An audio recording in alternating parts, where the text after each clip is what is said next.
I like short books, and I cannot...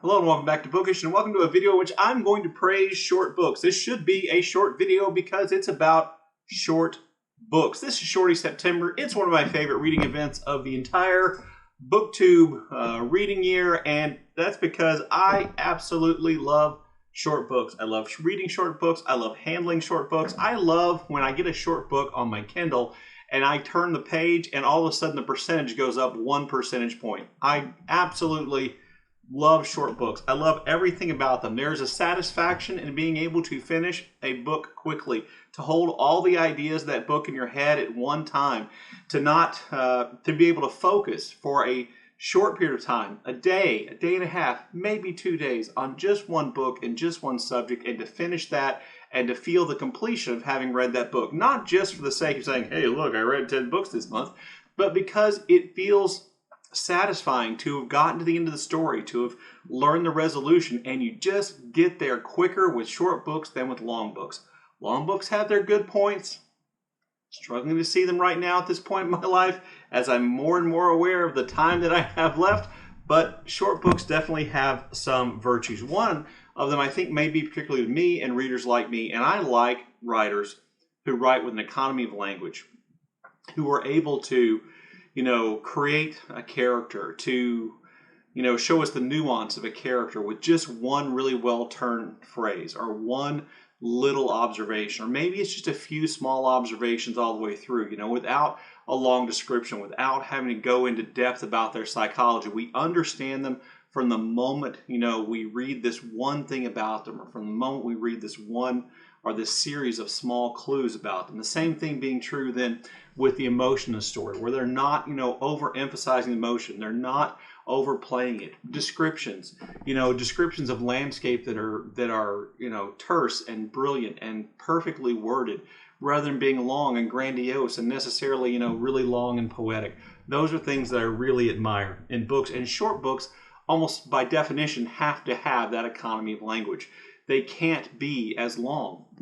But that doesn't mean that they don't contain great characters. The character in small things like these is someone that we understand. We get history. We get, what he's concerned about. We get to learn things about his character in a book that, is really, really short. And so we get that kind of exposure to great characters.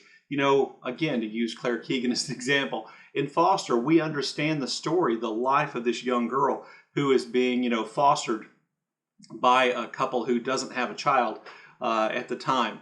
And we see, what that means to her and how important that is, because we understand the life she's coming from and the life she's going back to. Just really brilliant economy of language, beautiful writing. Oftentimes to me is the shortest writing.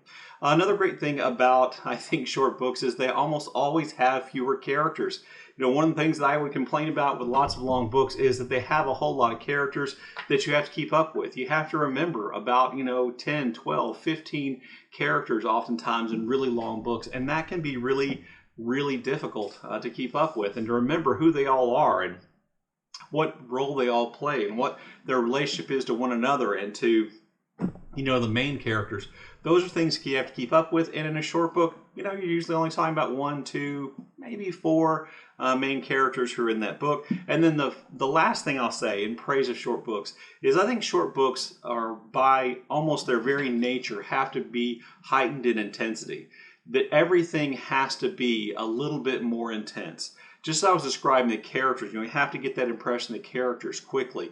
We have to get the plot worked out, relatively quickly. And so there's a heightened, atmosphere, I think, in those books. I'm thinking probably here about Ethan Frome by Edith Wharton, and how, those characters seem just a little bit over the top, and things seem to move just a little bit quicker than they probably would in real life. And that adds, some tension, that adds some risk, I think, to the book. So that by the time you get to the end of Ethan Frome, you kind of realize, how quickly this is all developed, how intense this all was.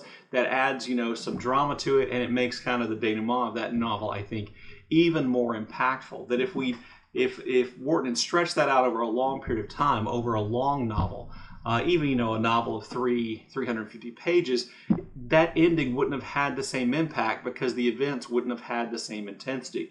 There would have to be more of those events. They would have to be described in greater detail. They would slowly build one upon another. And there's, you know, there's something great about novels that do that effectively, really well. You know, just to stay with Edith Wharton, The Age of Innocence, I think, is brilliant at that.